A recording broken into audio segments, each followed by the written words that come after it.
Hartford Mayor Pedro Segarra announcing that requests for proposals for the new baseball stadium will be issued next week. But a prominent Hartford state senator says the stadium is a bad deal for taxpayers, and he is campaigning very hard against it. The proposed site for the stadium is just north of I-84 on the northern edge of downtown Hartford. Chief political correspondent Mark Davis joins us now live with the very latest. Good evening, Mark. Hi, Keith and Ann. Good evening, everyone from the Hartford newsroom. Mayor Pedro Segarra's baseball stadium, it's quite clear tonight, has become a major political football.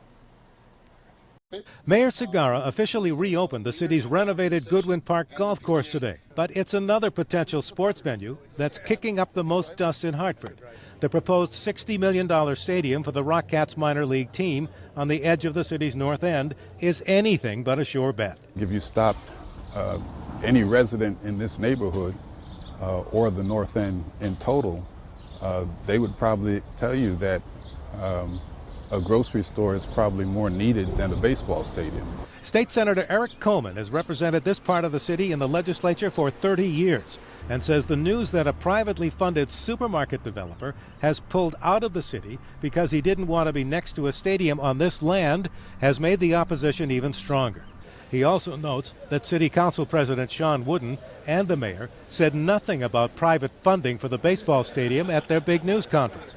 Nothing was said until after people started complaining about the cost to taxpayers. If you contemplated private financing, you would have mentioned it on that date at that time.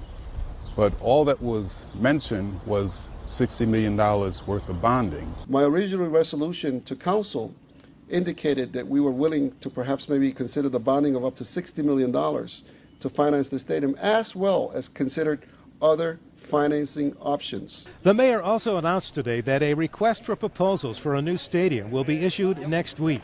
That will seek to maximize and take advantage of any public partnerships that can be made available to the city of Hartford in order to decrease and perhaps maybe totally eradicate any burden to our taxpayers. Now, Mayor Segarra said today he didn't want to politicize the stadium deal, but that has already happened.